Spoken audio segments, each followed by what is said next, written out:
Hello and welcome to another MEIOU Taxes 3.0 Dev Diary.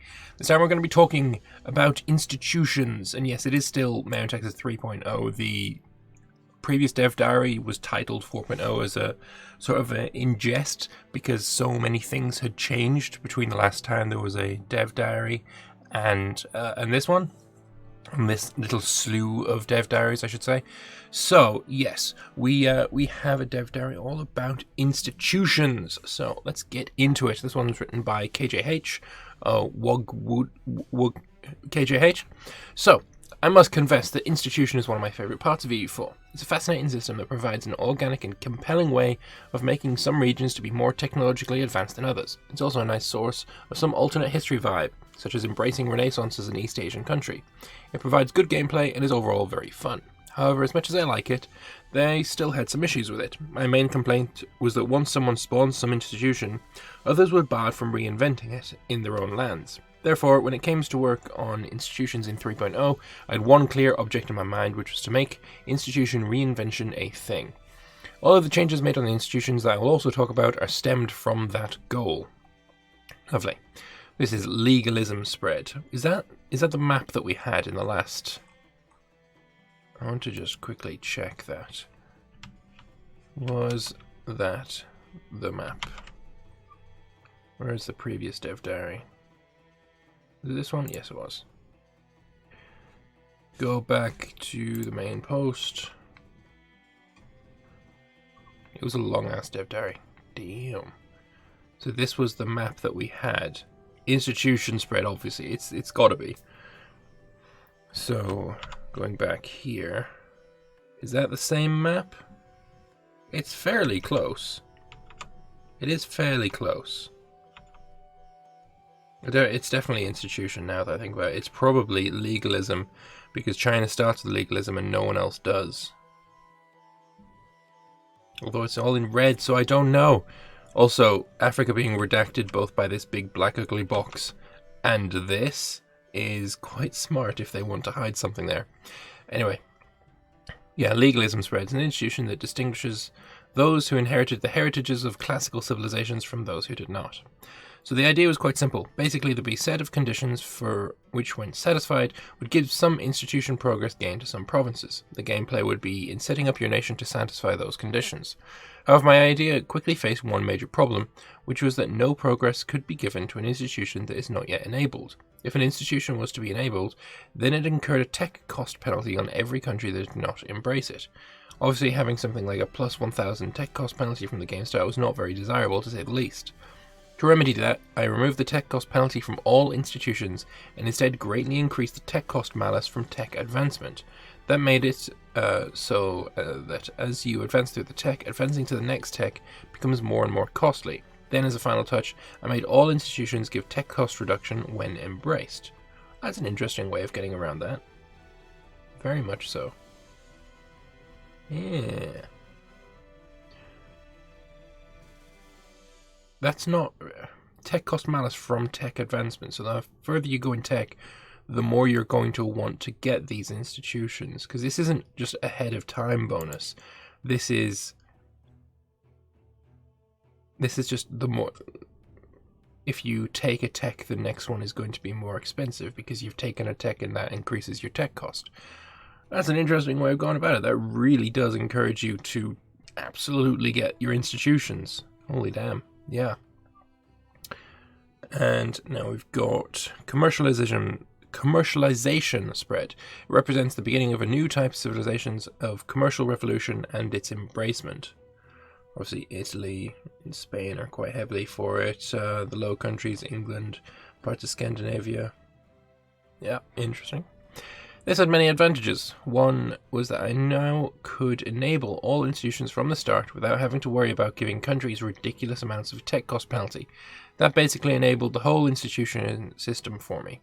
Another advantage is its fluidity.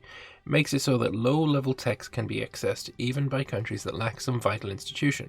More institutions become necessary only as you reach higher techs. So, tech cost negative 100% from taking that institution. That is huge. So what does that need? It needs you to have commerce rights of 4, not urban governance right 3. The province needs legalism. It needs more than 5 trade value. Peasant subsistence need to be less than 0.6, and then the burger power greater than 40. Okay. So the commerce right and the urban governance right, that's the privileges, I believe, that you give to your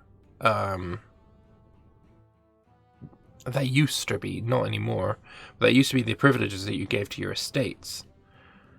I suppose something similar is happening, but they're not technically estates anymore, I think. It's a little bit confusing, but I'm sure once you get in and you have an absolute pin on what commerce rights and urban governance rights are and do, then be a lot simpler to understand. Various conditions for institutions are stored within their respective descriptions. So, once this new model was implemented, it didn't take much more to implement the institution Reinvention system. It works like this. Every institution has a global condition, which must be true for any country before it can start inventing it. Every institution also has a country condition, where only the countries that can satisfy them can invent it. Hopefully that isn't must be England or, any other country. That would suck.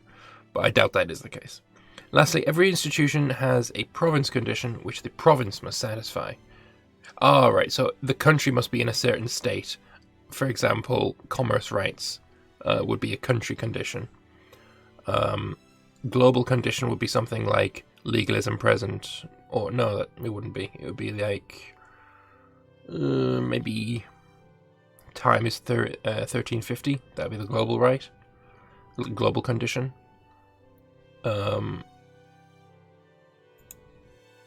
And then the province one would be legalism present, trade value, that kind of thing. Okay. For every institution whose global condition is true, every province that satisfies the province condition whose owner also satisfied the country condition will begin to gain institution progress. When the institution progress reaches 100%, the institution becomes present in the province like it's done in vanilla. Lovely. Province's ability to reinvent what is already invented is not in any way hampered by other provinces having invented it first. The progress does not go away, and the province can still continue to invent it. Every province that meets the spread conditions for an institution can receive the institution through enhanced vanilla spread model using border-to-border spread, trade center spread in any direction. That's that. I like that, yes.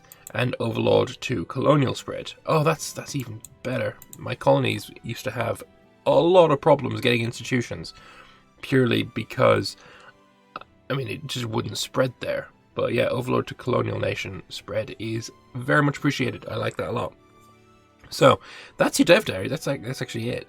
I wonder, they're not mods, so it's actually quite difficult to find their responses. There we go. Love it. Any chance to give us a sneak peek of the institutions themselves, at least in broad terms, like names and what they're supposed to do in general. This is interesting from the point of view what remains a tech and what is becoming an institution. List of institutions is still a little bit work in progress. Any changes to how Art Center spread works? No longer have art centers. That's interesting. Art centers were what you would do to really increase your tech gain, I believe, if I remember rightly. They would increase your culture, your cultural spread, your cultural enrichment. And that would then increase your tech, it'd increase your institution spread, it'd decrease your idea cost. So art centers were really, really good. But yeah, they're gone now. Hey. Looks like a great system, more organic than the base game institutions. I would agree with that. And that's it.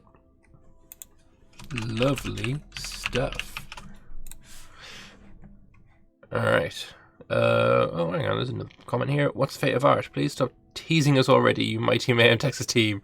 Just tell us which number of MEIOU Taxes dev diaries will cover it. We're going to explode not having a problem settled. I agree with all of that.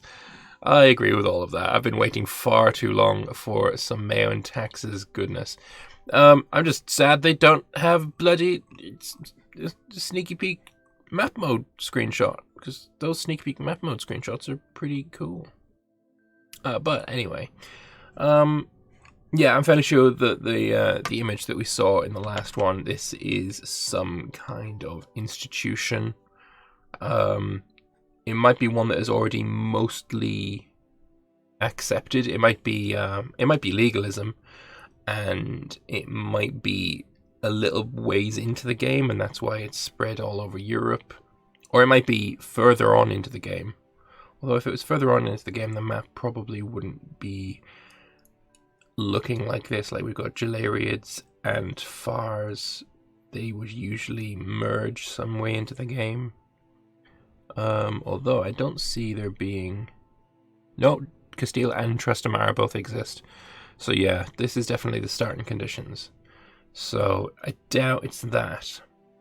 Unless AI has been turned off and then everything else has been going. But either way, I'm fairly sure this is a some kind of institution model. But anyway, I'd love to know what you guys think of this latest dev diary and how institutions, both how they spread, how you can reinvent them, how all of that works. I'd love to know your thoughts on that. So if you want to leave them down in the comment section below, that'd be great. I do read all of the comments, even if I don't have time to respond to every single one of them. I do read them, of course. So leave the comments down there, like if you like the video, and if you want to keep up to date on all MEIOU Taxes news and updates, hit the subscribe button. It helps me out quite a bit, so you can go and do that, and that would be great. Thank you all very much for watching, and I'll see you next time. Bye-bye.